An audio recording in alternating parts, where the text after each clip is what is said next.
Olá, pessoal. Sejam todos muito bem-vindos à nossa oficina Projeto Gráfico para o Audiovisual, oferecida pelo edital Cultura Presente na Rede 2, com apoio do Governo do Estado do Rio de Janeiro e da Secretaria de Estado de Cultura e Economia Criativa do Rio de Janeiro. Sou Cláudio Brandão, formado em Direção Cinematográfica pela Escola de Cinema Darcy Ribeiro e atualmente graduando em Artes Visuais pela Universidade Estadual do Rio de Janeiro. Desde 2018, dirijo o projeto Retrato Experimentações Fotográficas. Para mais informações sobre o nosso projeto, clique aqui. Projeto Gráfico para o Audiovisual. É uma oficina online de desenho de projeto gráfico para longa-metragem ou piloto de série, voltada para roteiristas e cineastas iniciantes, ou mesmo aqueles que procuram criar apresentações visuais mais interessantes para os seus projetos, mas que não têm recursos para contratar um designer em uma primeira fase do projeto e não têm qualquer tipo de formação formal em design. O objetivo central da oficina é introduzir e aplicar os conceitos de estética e design, com o intuito de capacitar o público na elaboração de apresentações através de propostas gráficas mais ricas e consistentes visualmente. O conteúdo programático dessa oficina parte da definição do que é um projeto gráfico, a importância de uma identidade visual coesa e harmônica, introdução aos 5 princípios básicos do design: contraste, repetição, alinhamento, proximidade e equilíbrio, a importância da tipologia para a comunicação esteticamente mais agradável, orientações para o desenvolvimento de um logotipo, título, atraente, definições gráficas para a criação de uma atmosfera visual em acordo com o gênero proposto, terror, romance, drama, documentário, elementos visuais de gênero para a criação da capa da apresentação, 10 dicas essenciais para uma apresentação envolvente, da origem da ideia ao desenho final do material de apresentação. Espero que, apesar do caráter introdutório, essa oficina possa oferecer novas ferramentas e alargar o conhecimento e entendimento geral a respeito da importância do design na hora do desenvolvimento de um projeto de vendas e de conteúdo. Definição do que é um projeto gráfico. Projeto gráfico é um conjunto de elementos que formam e dão características a um meio de informação. É um conjunto de especificações gráficas que dão a um produto de comunicação uma estética particular.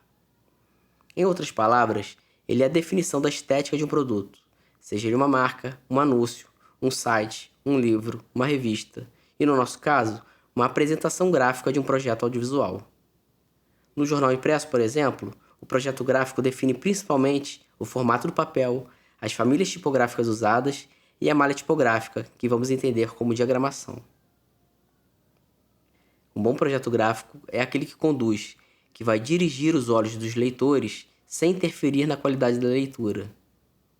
As imagens, o tamanho das fontes tipográficas, a posição de títulos, retículas, boxes, fios, enfim, todos os elementos visuais devem ser adequadamente pensados e posicionados com o objetivo de atender uma necessidade editorial. Resumindo, um projeto gráfico é uma definição de elementos gráficos pré-estabelecidos, pensando em um determinado público-alvo e também em um determinado uso.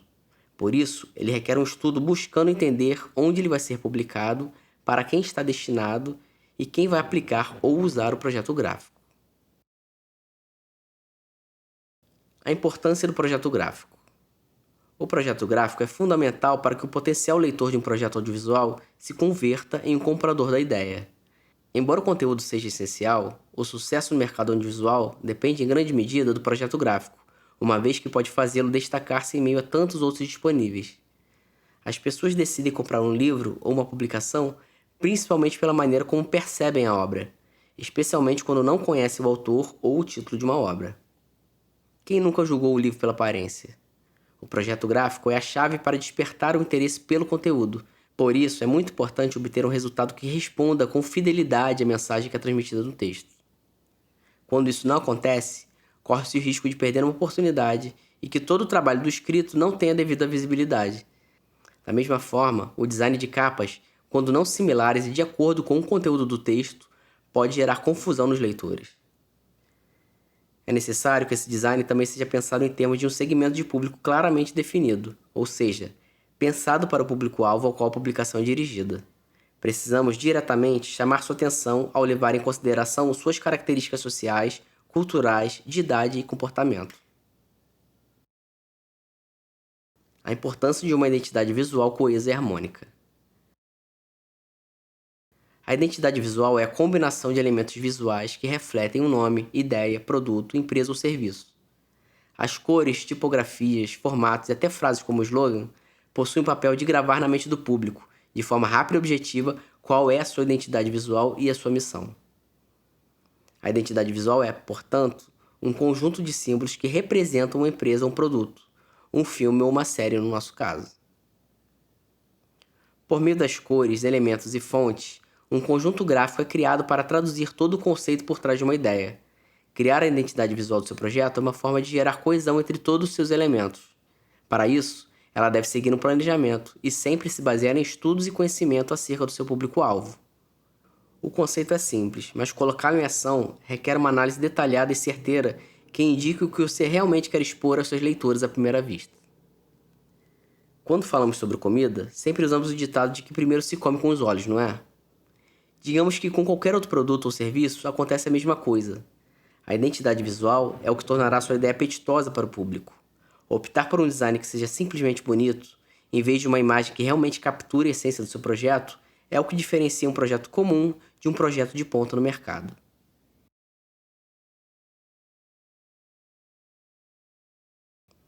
O conjunto de aspectos forma uma identidade visual.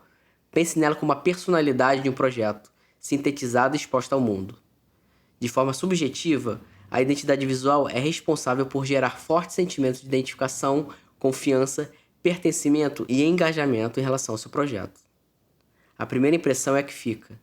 Essa frase pode muito bem ser utilizada para definir como é importante elaborar um plano visual de excelência para o seu projeto. Se as pessoas não gostarem do que estão vendo, dificilmente irão fazer negócio com você. Dito isso, vamos então aprofundar um pouco mais no que é entendido como os princípios básicos do design. Introdução aos 5 princípios básicos do design: alinhamento, proximidade, contraste, repetição e equilíbrio. O que são princípios do design? Os princípios do design são regras básicas que devem guiar seu processo de desenho e ajudá-lo a criar designs esteticamente agradáveis. Os princípios do design são formados em torno do consenso geral sobre o que parece bom em um design e a que o cérebro e olhos humanos respondem melhor. Princípios da Gestalt são princípios de percepção que explicam como o cérebro humano agrupa coisas semelhantes, reconhece padrões específicos e simplifica imagens complicadas. É assim que os princípios do design ajudam a organizar as visualizações. As marcas têm muito pouco tempo para causar uma primeira impressão sólida. O apelo visual pode ser avaliado em cerca de 50 milissegundos. Embora o design tenha tudo a ver com a criatividade, existem alguns princípios gerais e dicas de design que você deve manter em mente, pois eles o ajudarão a elevar seu trabalho e a destacá-lo. No design gráfico, a principal função estética e visual é a leitura do material de maneira harmônica, para que as pessoas consigam entender a mensagem que desejamos passar. E para isso, existem alguns princípios que você pode usar conscientemente para deixar o material visualmente muito mais agradável e que seja realmente eficaz. Vou falar a respeito dos 5 princípios do design que nos ajudam a alcançar essa harmonia visual: alinhamento, proximidade ou espaçamento, contraste, repetição ou padronização e equilíbrio ou balanço. Esses 5 princípios estão interrelacionados. O que isso quer dizer? Quer dizer que não existe uma sobreposição de valor de um princípio sobre o outro. Todos eles são importantes de maneira igual e devem acontecer de maneira simultânea. O alinhamento, junto com a proximidade, junto com o contraste, junto com a repetição e junto com o balanço, é que vão criar a harmonia visual, que vão criar a organização visual que buscamos. O primeiro princípio que vamos comentar é o princípio de alinhamento. Quando a gente escuta a palavra alinhamento, a gente logo pensa em textos. O texto alinhado à esquerda, alinhado à direita, alinhado ao centro, certo? Segundo a escritora Robin Williams, autora do livro Design para quem não é designer, nada deve ser colocado arbitrariamente em uma página. Cada elemento deve ter uma ligação visual com outro elemento da página. Isso cria uma aparência limpa, sofisticada, suave. Ainda nas palavras dela, os iniciantes em design tendem a colocar o texto e a imagem em qualquer lugar da página que tem espaço, e o fazem geralmente sem consciência dos outros itens existentes naquela página. Isso resulta em um efeito que vamos enxergar como desorganização, com alinhamentos mal determinados. Segundo o princípio do alinhamento, nada deve ser colocado arbitrariamente em uma página. Cada item deve ter uma conexão visual com algo na página. O princípio do alinhamento obriga a pessoa a ser mais consciente. Já não pode simplesmente jogar as coisas na página, nos lugares onde houver espaço. Quando os itens são alinhados na página, há uma unidade coesa mais forte. Mesmo quando os elementos estiverem fisicamente separados uns dos outros, se estiverem alinhados, haverá uma linha invisível os conectando, tanto em relação aos seus olhos quanto à sua mente. É o princípio do alinhamento que avisará ao leitor que, mesmo não estando próximos, os itens fazem parte do mesmo material. Com isso, passamos a entender que o alinhamento não se refere somente à justificativa do texto, mas esse entendimento se amplia para abarcar todos os elementos visuais da página, textos, imagens, grafismo, etc. Todos esses elementos alinhados entre si começam a nos dar uma primeira sensação de organização, uma sensação visualmente mais agradável. O segundo princípio é o princípio de proximidade, ou espaçamento. Esse princípio é entendido por essas duas maneiras, pois ele vai falar a respeito dos elementos que estão próximos entre si e, ao mesmo tempo, falar do espaço entre eles, do afastamento dos elementos entre si.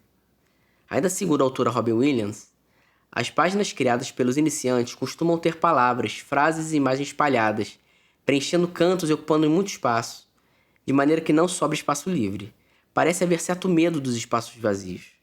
Quando as partes que compõem uma página são espalhadas, esta página assume uma aparência desorganizada e é possível que as informações não fiquem imediatamente acessíveis para o leitor.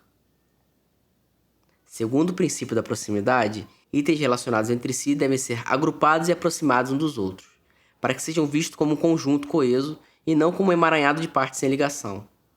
Itens ou conjuntos de informações que não estão relacionados entre si não deveriam estar próximos. Isso oferece ao leitor uma pista visual imediata da organização e do conteúdo da página. Depois do alinhamento, a proximidade de elementos que têm relações entre si, assim como o afastamento, o distanciamento de elementos distintos, auxilia visualmente na organização do bloco como unidade e ajudam o cérebro a compreender melhor estas distinções. Dentro ainda desse princípio, destaca um fator de igual importância, que são as áreas de respiro, também conhecido como espaço negativo. O respiro faz parte da nossa vida, fala, leitura, escrita e, portanto, do layout também. A área de respiro é o mesmo que um espaço em branco, mas não pense simplesmente em um bloco de espaço branco. Em vez disso, pense como um espaço estrutural vazio, onde há elementos extras, firulas ou outras peças diagramadas para o seu projeto. Essencialmente, o espaço em branco é o espaço não utilizado, embora pareça um termo ruim para ele. Mesmo o espaço em branco parecendo sem uso, ele realmente serve a um propósito muito útil em seus projetos. Eles permitem que o seu projeto respire e ofereça maior equilíbrio a todo ele. O espaço em branco em nossos projetos dá a cada item diferente na página mais espaço para respirar. Isto cria o equilíbrio, uma vez que significa que podemos dar mais peso aos elementos que queremos focar. O espaço em branco tem a finalidade de guiar os leitores no layout, de forma como entendemos que eles deveriam fazer. Resumindo, é o espaço em branco que nos ajuda a hierarquizar as informações, criando distância entre elementos não semelhantes e proximidade de elementos semelhantes. Quando o elemento de design possui várias informações, é preciso dar mais peso para o que é mais importante. A esse princípio chamamos de hierarquia. A hierarquia visual é de extrema importância, pois é ela quem define e ordena as informações. As informações mais importantes devem ser consumidas primeiro, de maneira quase instantânea de preferência. Com isso em mente, vamos para o próximo princípio, que é o princípio do contraste. O terceiro princípio é o princípio do contraste. Esse princípio tem o poder de destacar um elemento do outro, gerando um contraste entre os elementos. Parafraseando Lulu Santos, não existiria som se não houvesse o silêncio. Para o taoísmo, o preto e o branco fazem parte de uma mesma unidade. Não é possível existir um sem o outro. Da mesma forma, no design gráfico, é preciso que os elementos possuam contraste suficiente para que a harmonia entre eles seja estabelecida. O contraste é uma das maneiras mais eficazes de acrescentar algum atrativo visual a uma página, algo que realmente faz com que uma pessoa queira olhar para ela, criando uma hierarquia organizacional entre diferentes elementos. A regra importante que deve ser lembrada é a de que para o contraste ser realmente eficaz, ele deve ser forte. Não seja tímido. Cria-se o contraste quando dois elementos são diferentes. Se eles diferirem um pouco, mas não muito, não acontecerá um contraste, e sim um conflito. Este é o segredo. Segundo o princípio do contraste, se dois itens não forem exatamente os mesmos, diferencie-os completamente. Podemos alcançar o contraste de várias maneiras. Uma letra grande pode ser contrastada com uma pequena, uma fonte estilo antigo com uma fonte moderna, um fio fino com um fio grosso, uma cor fria com uma mais quente, uma textura áspera com uma mais lisa, um elemento horizontal com um elemento vertical, linhas muito espaçadas com linhas bem próximas, uma figura pequena com uma figura grande. Basta não ser tímido e ousar. Não se pode contrastar um fio de meio ponto com o de um ponto. Não se pode contrastar o marrom escuro com o preto. Faça o contraste acontecer. O contraste é um ponto crítico na organização das informações. O leitor sempre deveria ser capaz de, à primeira passada de olhos sobre o material, compreender imediatamente o que ele representa. Em resumo, o contraste de uma página faz com que seus olhos se virem para ela. Se você colocar dois elementos diferentes em uma página, como duas fontes ou duas espessuras de fio, eles não devem ser similares. Para que o contraste cumpra totalmente suas funções, os dois elementos devem ser muito diferentes entre si. O propósito do contraste é duplo, e seus objetivos são unificados. Um deles é criar interesse sobre a página. Se ela tiver uma aparência interessante, atrairá mais a leitura. O outro é auxiliar na organização das informações. O leitor deverá ser capaz de compreender instantaneamente a maneira através da qual as informações são estruturadas, o fluxo lógico de um item para o outro. Os elementos contrastantes nunca deveriam confundir o leitor ou criar um foco onde não seja o correto. Então, não seja tímido. Crie contraste de maneira forte. Aplique contraste em suas opções de tipologia, nas espessuras das linhas, nas cores, nas formas, nos tamanhos, nos espaços, etc. É fácil descobrir maneiras de contrastar os itens, e provavelmente esta é a maneira mais divertida e satisfatória de criar interesse visual. O importante é criar elementos marcantes. O quarto princípio é o princípio de repetição, ou o princípio da padronização. O princípio da repetição afirma que algum aspecto do design deve ser repetido no material inteiro. Repetir os elementos visuais do design e espalhá-los pelo material ajuda a criar uma organização e fortalece a unidade. O elemento repetitivo pode ser uma fonte em negrito, uma linha grossa, algum sinal de tópico, um elemento de desenho, alguma forma específica, relações espaciais, etc. Pode ser qualquer item que o leitor reconheça visualmente. Você já utiliza a repetição no seu trabalho quando cria títulos com o mesmo tamanho e mesmo peso, quando coloca um fio a um dedo no final de cada página, quando usa o mesmo sinal de tópico em cada listagem referente ao mesmo trabalho. Estes são todos trabalhos de repetição. O que os iniciantes precisam fazer é ir além, seguindo essa mesma ideia. Ou seja, precisam transformar a repetição imperceptível em um elemento-chave visual que unifica o material. A repetição pode ser considerada como consistência. Ao olharmos para um projeto de 8 páginas, é justamente a repetição de alguns elementos, sua consistência, que faz com que cada uma dessas 8 páginas pareça pertencer ao mesmo projeto. Se a página 7 não contiver elementos repetitivos trazidos da página 6, o projeto inteiro perderá sua aparência coesa. A repetição ajuda a organizar as informações. Ela ajuda a guiar o leitor pelas páginas e a unificar partes distintas do design, da diagramação do material. Mesmo que o documento tenha apenas uma página, a repetição de elementos estabelece uma continuidade sofisticada. Se você estiver criando vários documentos de uma única página que faça parte de um pacote unificado, é extremamente importante usar a repetição. A repetição vai além da simples consistência. É um esforço consciente para unificar todos os elementos do design. O quinto princípio é o princípio do equilíbrio, e também pode ser chamado de balanço. Embora isso possa ser semelhante a outros princípios mencionados anteriormente, o equilíbrio é um conceito que se refere à distribuição dos elementos de um design de forma consistente. Não seguir o princípio do equilíbrio pode levar a um design que faz com que os leitores se sintam inquietos. Um design equilibrado vai parecer limpo e natural. Balanço visual é essencial, já que nos dá uma sensação de unidade, ordem e, claro, equilíbrio. Visualmente, seu layout precisa dar sentido ao todo, a fim de parecer completo e harmonioso. Mais ainda, equilíbrio em design não significa que tudo deve estar simetricamente perfeito. Significa apenas que o peso visual dos objetos, espaço e cor deve ser igualmente distribuído em toda a sua página. Sem equilíbrio, um design pode parecer inconsistente, inquietante. Há dois tipos de equilíbrio. O simétrico acontece quando os elementos do design são divididos uniformemente em ambos os lados do projeto. Já o assimétrico usa escala, cores e contraste para alcançar esse princípio. Uma das características inerentes ao ser humano é a busca por simetria, e de acordo com a psicologia Gestalt, nós temos uma tendência a perceber objetos como formas simétricas que se formam a partir de um ponto central. É por isso que o equilíbrio e o balanço é um dos princípios fundamentais do design. Embora o equilíbrio ande de mãos dadas com a simetria muitas vezes, ela não é uma condição necessária. O equilíbrio assimétrico existe no design visual e ele é usado para direcionar o interesse do usuário para um ponto central. É o princípio do equilíbrio que garante a estrutura do design geral. Ele garante que o trabalho fique agradavelmente balanceado em suas cores, formas, caixas de texto, etc., sem torná-lo descuidado ou pesado, atrapalhando o objetivo final, que é a comunicação da maneira mais eficaz e harmônica possível. A importância da tipologia para uma comunicação esteticamente mais agradável. O tipo é o material básico de qualquer página impressa. Ele costuma ser irresistivelmente apelativo e, às vezes, absolutamente imperativo para a diagramação de uma página que contém mais de uma fonte. Mas como saber quais fontes combinam entre si? Na vida, quando há mais de um em qualquer coisa, estabelece uma relação dinâmica.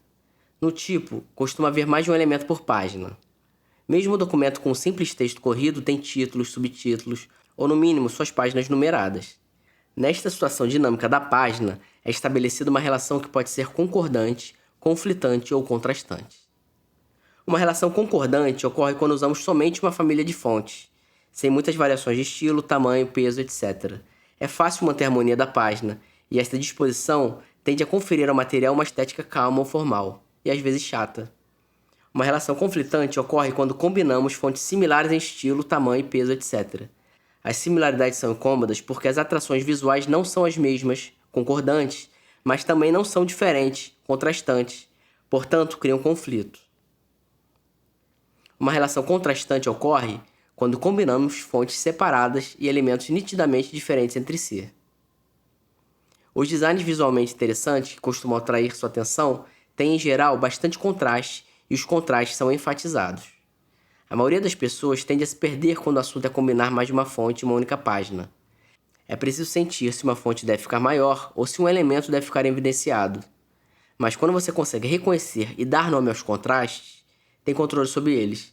Assim, poderá chegar à base do problema e descobrir soluções mais interessantes. Este é o principal tema desta sessão. Concordância. Um design estar em concordância é quando você optar pela utilização de apenas uma fonte e os outros elementos que compõem a página possuírem as mesmas qualidades daquela fonte. Talvez você utilize a versão itálica da mesma fonte. Talvez você coloque um tamanho maior nos títulos.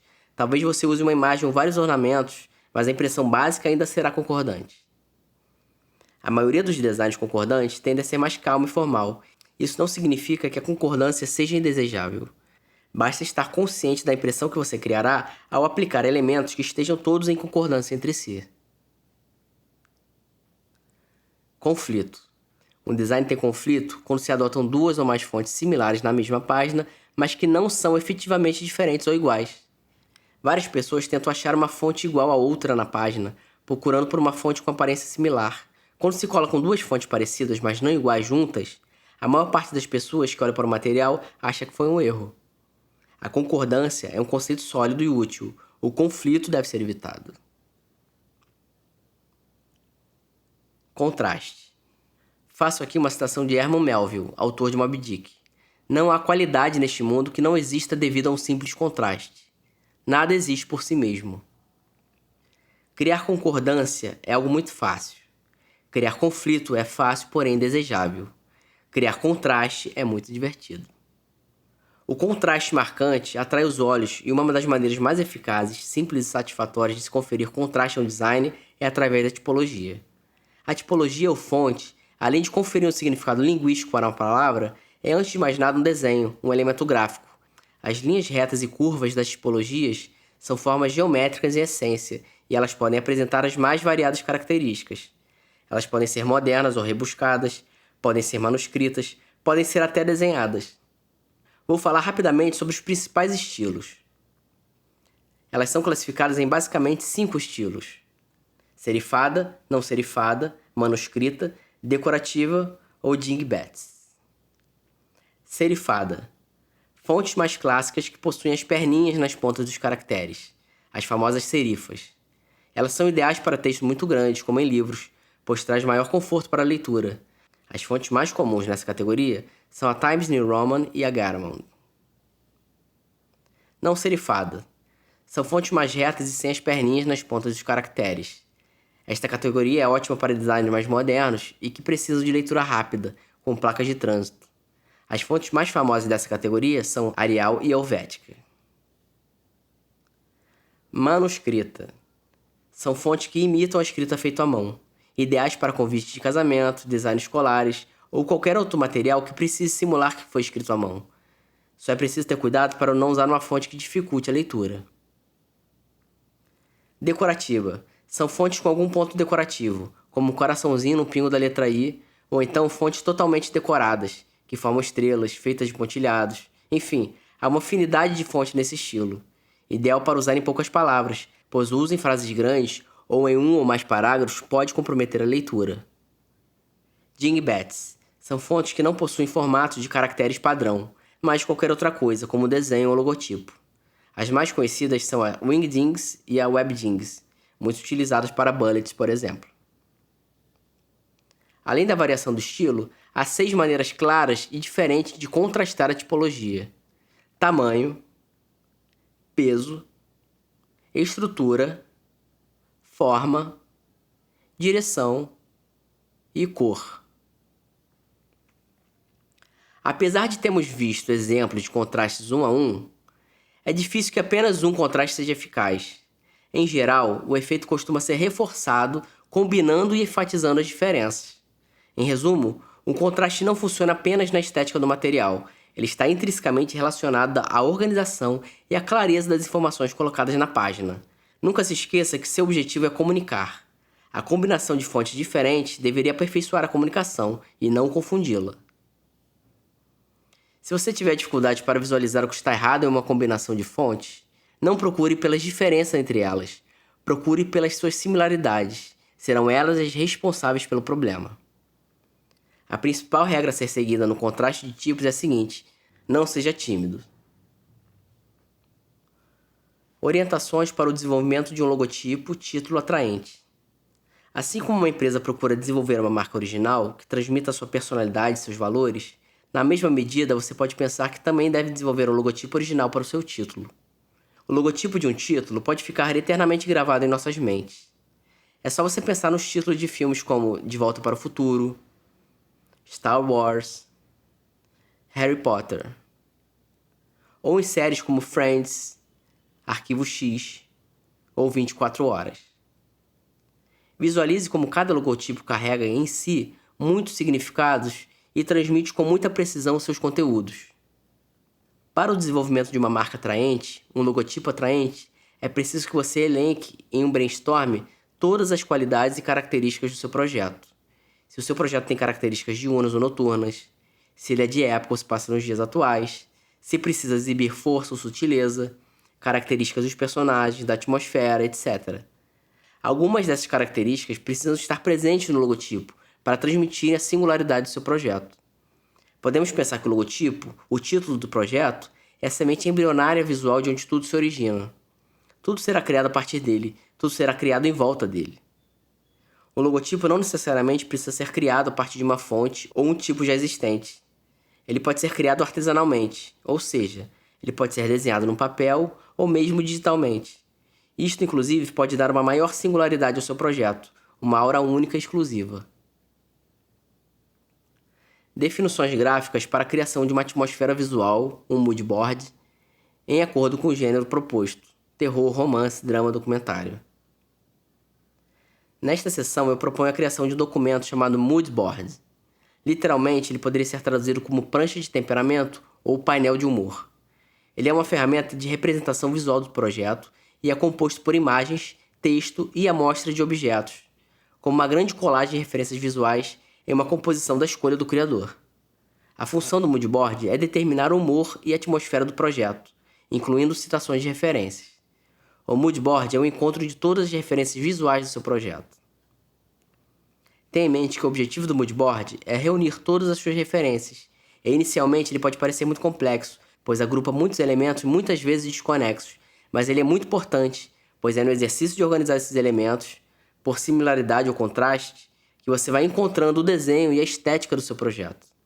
Uma vez que você tem esse mood board bem definido, podemos pensar na elaboração do próximo passo, a construção da capa de apresentação ou pôster do projeto. Elementos visuais de gênero para a criação da capa de apresentação. A capa da apresentação é a grande cereja do bolo. Ela é o cume da montanha que você está escalando. Ela é o ponto ômega da construção do seu design. É ela quem vai atrair toda a atenção do olhar do leitor, e uma capa bem construída pode deixar o seu projeto em uma situação bem favorável na hora de ser analisada pelos compradores de ideias e os players. Não quero dizer que o miolo descuidado não faria diferença, pelo contrário, pode subtrair muitos pontos de uma apresentação. O miolo deve, sempre que possível, manter a qualidade da capa, seguindo sua unidade visual, para que o leitor tenha uma experiência completa, capa e miolo bem construídos. Para a criação da capa da apresentação, você deve se debruçar sobre o seu mood board e entender quais são os elementos-chave do seu projeto. Procure entendê-los hierarquicamente. O que é mais importante? O que deve receber um peso maior de destaque na minha composição? Se for um projeto automobilístico, naturalmente deve ser um carro, um close de uma roda.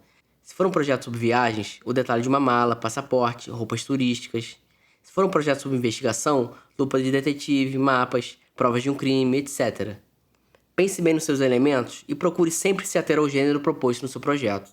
Se esse projeto é de terror, se é de comédia, se é de aventura. Na minha opinião, o gênero deve estar visualmente sempre muito bem estabelecido. É preciso ser muito honesto com o seu leitor nesse momento. Claro que temos a liberdade de fazer algo super conceitual, mas lembre-se que a missão da comunicação é a acessibilidade. A mensagem deve ser comunicada a todos, sem distinção. Seu mood board vai ajudar muito quanto a qual caminho seguir. Inclusive, você pode propor algumas capas diferentes, claro, mantendo a identidade visual. Sempre vemos cartazes de cinema, pôsteres alternativos, que ajudam a contar melhor a história. Se você puder se dar ao luxo de criar versões alternativas de capas e pôsteres, só vai enriquecer o seu projeto. Os tipos de Bíblia, suas diferenças e seus objetivos.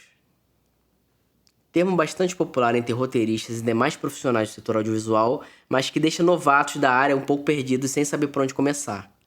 A Bíblia do audiovisual, ou também como é conhecida, a Bíblia de série, no caso do projeto ser uma série, é um documento que registra todas as principais informações de um projeto audiovisual.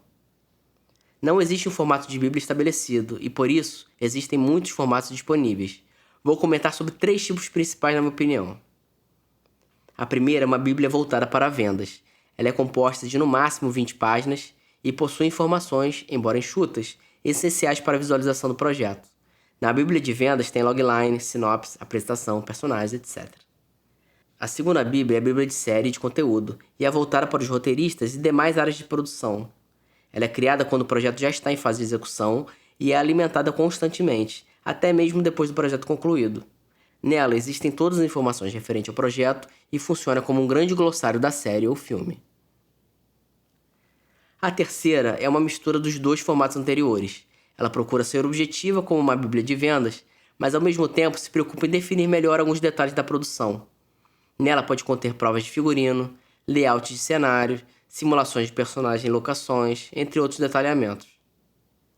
Independente de qual formato você escolha para o seu projeto, as definições básicas de design para a criação visual da sua apresentação serão as mesmas. Então, não importa se sua Bíblia tem 5 ou 50 páginas. O que importa é que todas as informações importantes estejam registradas de maneira clara e objetiva para que em qualquer pitch em rodada de negócio você tenha um material consistente para vender sua obra. Agora que temos uma noção mais ampliada sobre os conceitos apresentados, vamos avançar para a parte mais prática da nossa oficina. Vou elencar um passo a passo como sugestão, por onde começar e como podemos dar sequência na construção de uma apresentação para nossos projetos audiovisuais. Minha primeira sugestão é começarmos pela pesquisa de imagens para o nosso mood board. Ilustrar o tema em questão é a espinha dorsal da nossa apresentação. Precisamos procurar as melhores imagens e melhores referências disponíveis na internet. Nessa pesquisa, vamos considerar fotos que possam representar nossos personagens, as locações onde vão se passar nossas histórias, características temporais, fotos de personagens, lugares e objetos de época, se nosso projeto se refere ao passado, presente ou mesmo futuro, as características culturais presentes no projeto, e esse ponto é muito importante. Diferenças culturais são ricas em simbolismo e em arte. A cultura japonesa, por exemplo, é rica em elementos visuais com características muito próprias, assim como a cultura dos povos africanos, ameríndios, do Oriente Médio. As culturas brasileiras também possuem grande riqueza e sofisticação, características singulares que só existem entre o nosso povo. Nossas culturas locais são de grande valor pictórico e magético, e certamente, quanto mais enfatizá-las no nosso projeto, mais rico visualmente ele será. A capa. A partir das imagens que selecionamos, vamos começar nossa apresentação pelo desenvolvimento da capa, pois acredito que a capa seja o nosso cartão de visitas principal da nossa apresentação. É pela capa que vamos transmitir toda a identidade visual do projeto. Simplificando, a capa precisa conter os seguintes elementos: fundo, personagens, título, textura. O fundo da capa funciona como background, a contextualização da nossa história. Nos ajuda a compreender, geograficamente e historicamente, onde o nosso projeto se ambienta. Podemos pensar alguns exemplos: manifestações políticas em locais públicos, uma praia, uma estrada, um quarto de hotel, um deserto, etc.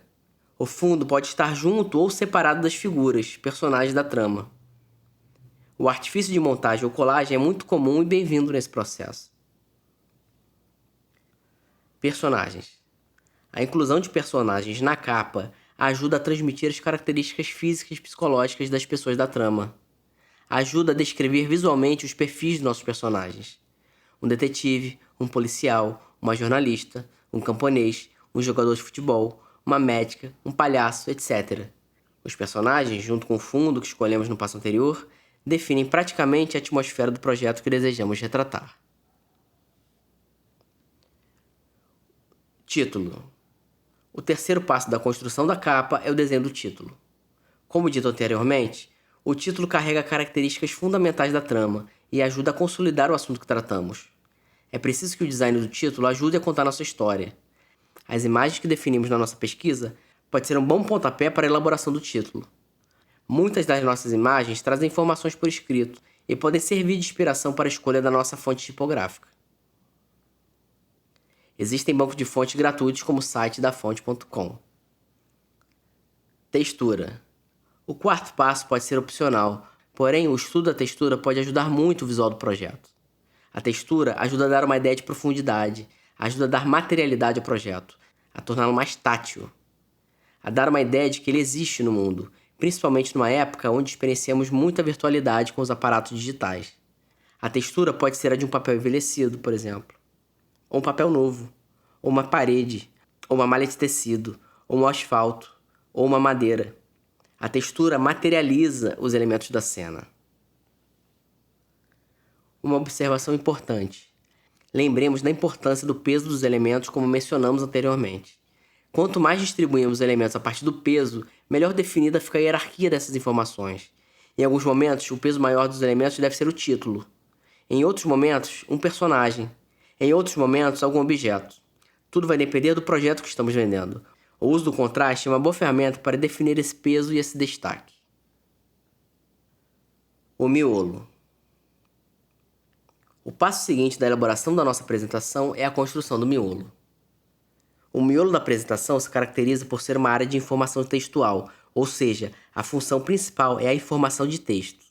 Mas isso não quer dizer que nosso miolo não pode ser bonito e ter um visual atraente, com elementos atraentes e com signos que ajudam a reforçar a identidade visual do projeto. Eu costumo iniciar a construção do miolo com a repetição da textura utilizada na capa. A repetição da textura ajuda a manter a coerência visual e unidade entre as páginas. Outro elemento que vamos manter nas páginas do miolo é o título. O título é a assinatura do projeto e, sempre que possível, deve estar presente para a consolidação da coerência visual. O título vai entrar de uma maneira reduzida no miolo, podendo ser aplicado ou no cabeçalho ou no rodapé do projeto. Opcionalmente, podemos inserir elementos gráficos pertinentes ao projeto para auxiliar essa coerência, sempre lembrando de resguardar a área útil para o texto corrido necessário. Em alguns momentos, pode ser interessante criar capas para os capítulos, separando-os visualmente das páginas de texto corrido. Esse tipo de recurso é muito comum nos livros e ajuda a destacar as mudanças dos temas. Em outras situações onde é necessário um número reduzido de páginas, a minha sugestão é que os capítulos se mantenham nas páginas de texto corrido. Uma vez que temos desenhado a parte gráfica do miolo, precisamos pensar na organização e hierarquia dos elementos do texto corrido. Tópicos, tabelas, boxes de texto, etc. A famosa diagramação. Uma boa diagramação facilita a leitura e assimilação do texto. Não precisamos reinventar a roda. Portanto, de acordo com a área útil reservada para o texto, podemos pensar em algumas opções de diagramação das informações textuais. Tendo em mente o que estudamos, procure organizar os textos de maneira a facilitar a leitura. Em caso onde o texto for grande para uma única página, temos basicamente duas opções.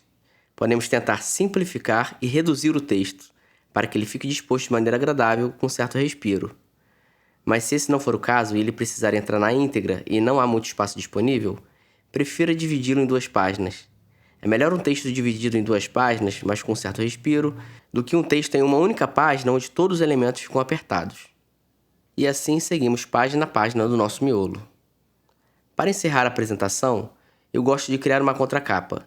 Ela sinaliza o término do documento. Podemos pensar na contracapa como uma oportunidade de inserir o ponto final na apresentação. A logomarca, de maneira singela, no centro da página, funciona como um ponto visto à distância. É o nosso ponto final. Para a confecção da contracapa, eu costumo manter somente a textura que estiver usando ao longo de todo o miolo, e inserir a marca que construímos para o título. Só isso. No máximo, inserir também a logomarca da produtora ou produtoras associadas. E assim chegamos ao final da construção da apresentação. 10 dicas essenciais para uma apresentação envolvente, da origem da ideia ao desenho final do material de apresentação. Gostaria de propor agora um exercício prático, que nada mais é do que recapitular 10 importantes passos que tratamos ao longo dessa oficina. Essas 10 dicas podem ser impressas como um passo a passo, para serem utilizadas até o momento em que vocês não precisarão mais delas e criarão suas próprias metodologias. São elas: 1. Brainstorm. Busque na internet imagens, frases e símbolos que ajudam a contar a sua história. Crie um banco de referências do seu projeto. 2. Mood board. Crie um mood board na busca de definir uma atmosfera visual. Você pode criar vários mood boards, definindo várias atmosferas de acordo com o seu projeto. Pensando nas cores, por exemplo, você pode criar um mood board mais quente para as cenas mais vivas e alegres, um mais frio para as cenas mais tristes, um mais escuro para as cenas mais densas.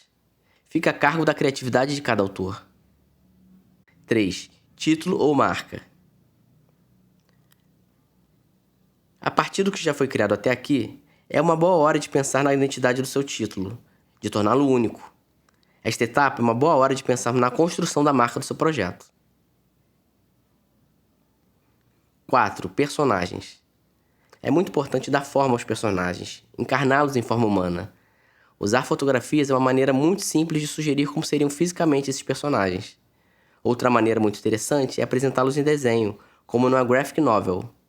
O desenho permite você adicionar todos os elementos que os cercam e ajudam a dar uma singularidade ao seu projeto. 5. Background ou fundo. Usando o mesmo critério para a ilustração dos personagens, as locações onde se passam as nossas histórias podem ser representadas por fotos ou desenhos. O uso da fotografia é uma maneira muito fácil de escrever um cenário, enquanto o desenho de uma locação ajuda a enriquecer o visual com elementos da própria trama, dada a liberdade de criação. O adereçamento de um ambiente para fotografá-lo também é muito indicado caso haja essa possibilidade. 6. Capa. Após os passos anteriores, a construção da capa se torna um mero exercício na tentativa de agrupar os elementos anteriores, personagem, background. É claro que o desenho de uma capa pode vir numa ordem anterior a esses dois elementos, se for pensado e planejado com antecedência. Essa escolha pode dirigir, pela composição adotada, como se darão os desenhos ou fotografias dos personagens nas locações. 7. Miolo, parte gráfica. Para o desenvolvimento da parte gráfica do miolo, podemos considerar texturas, elementos visuais como grafismos e objetos, cores, tudo que for visualmente pertinente ao projeto. A inserção da marca ou título é muito importante para a consistência do projeto. Igualmente importante é reservarmos uma boa área para o texto corrido, que é o elemento principal da página. 8. Miolo, diagramação. 8. Miolo, diagramação. Após termos definido a parte gráfica do miolo, vamos para a diagramação do texto na área útil reservada. Aqui é importante estar atento para a legibilidade das informações. É fundamental que a mensagem seja passada de maneira bem clara. Lembre-se também de manter uma padronização dos textos em todas as páginas do documento. Essa repetição que vai ajudar a dar a consistência necessária ao projeto. 9. Contracapa. A contracapa funciona como o ponto final da apresentação. Essa página deve ser minimalista e conter, além da textura usada em todo o documento, somente a marca criada para o título e as logomarcas das produtoras que assinam o projeto. 10. Posters e outras mídias. A última dica se refere ao desdobramento do material gráfico que criamos para atender outras finalidades de divulgação.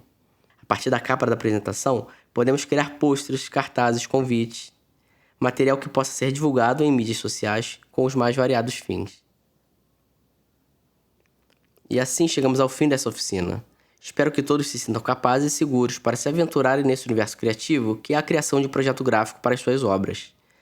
Agradeço o interesse e participação de todos que me seguiram até aqui.